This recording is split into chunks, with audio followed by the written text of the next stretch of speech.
everybody, welcome once again to my video blog. This video blog, our monthly book club. February's book, The Subtle Art of Not Giving an F by Mark Meesseman. And then, my friends, it's not F, it's the actual word. Actually, he puts a little star symbol in place of the letter U.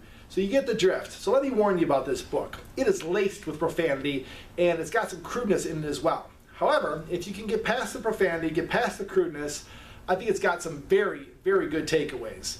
You know, his hypothesis is there's only so many things in life that you can care about. So figure out what your values are, figure out what your metrics are, and focus on them.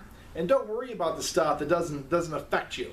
And he gives a lot of great tips in the book. And he also talks about, right, I said before, about the metrics, setting the metric. Well, how do you look at yourself as a successful parent or a successful business person?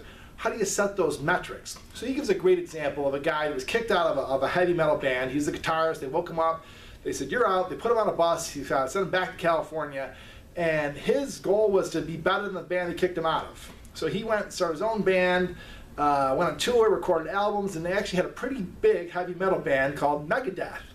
And it's actually, if you ask people like heavy metal, it's probably one of the bigger heavy metal bands around.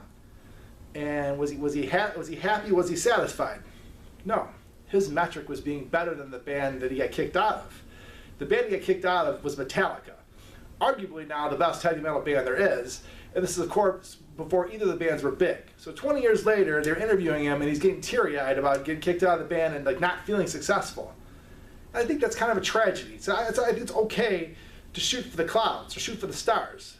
But if you fall short and you only get the clouds, if you're shooting for the stars, that's okay. So I think there's a lot of great takeaways in the book about happiness, about life, about lessons. Just beware. There's going to be some profanity. I hope you enjoyed my video blog. You know the drill on reimbursement. Have a productive day.